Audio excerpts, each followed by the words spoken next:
Hi everyone, Wendy Black with Yin Yoga, and I've been doing a series on feet, toes, and ankles in particular. So if you do have some injuries or some stiffness in those areas, follow along and just have some fun. So I'll do two versions of this, super easy to do. You can either do this from downward facing dog, or you can use a chair, your wall. I'll actually show you on the chair. Just have fun. So we'll into downward facing dog. Moving to the pose.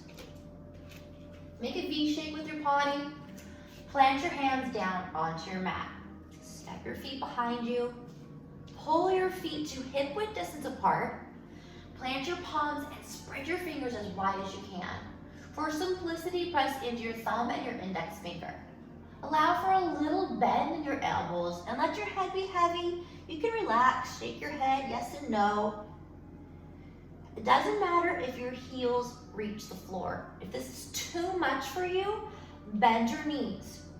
Now all yogis, pull your tailbone up. Lift up from your kneecaps and pull your navel in. Expand through your chest. So widen through your collarbones and take a full breath in. Audible exhale out. And now we'll start to move the pose. Super easy. We're stretching out your feet. So pull your toes out wide as you can, and press down with each toe. Take a big breath in, lift up to your tippy toes, and pause here.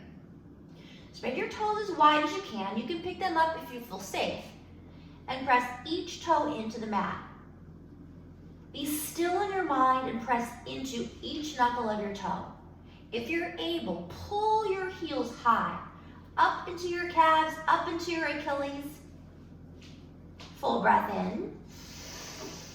Exhale, release your heels to the mat. We'll do this one more time, but you can go as long as you want. Breath in, lift up to your tippy toes, fan your toes out wide, press into each knuckle. Pull your heels up even higher. Now you're working your calves as well. Exhale, softly release your feet to the mat. That's all there is to it. When you're ready to get up, just walk your feet to your wrists, bend your knees a ton, and slowly come up. Slurp your navel in and up, and round back up. You can roll out your shoulders just because it feels good. So, for a chair, I'll use a chair since I don't have an available wall. That's handy. If you're using a wall, it's the same way. Extend your arms out. Same position as you were in downward facing dog, and then you can lift up and down with your heels. If that's not available to you, place your hands on your kitchen counter, or I have a chair. Now step your feet about hip width distance apart. Hips over your heels, shoulders over your hips, so good alignment. Let your shoulders pull down from your ears. Inhale, lift up to your tippy toes. Same thing, spread your toes wide. If you're able, lift your toes, plug your baby toe and all the other toes into the mat. So pretend you're like a duck and you have webbing. If you can, lift up just a little bit higher, pull up. You can feel a deep stretch in the back of your feet. Strengthening your toes by pressing into each knuckle. Breath in. Exhale, sink your heels into the earth. Do it one more time. Inhale, lift all the way up. Pull your heel up into your calves. Feel the backs of your thighs, your hamstrings start to tighten. And engage your inner thighs here. So engage through your inseam. Exhale, softly release. And just keep going.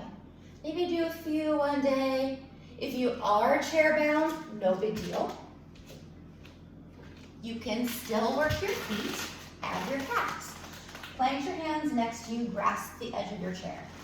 Now scoot up until your feet meet the earth.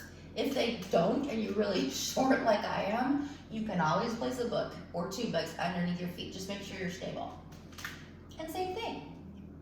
Lift up to your tippy toes, spread your toes wide, and exhale, release. You can do this anytime while you're eating your breakfast, watching a commercial. Happy feet, happy you. I hope you enjoyed this. Have a wonderful and blessed day. Take care, everyone.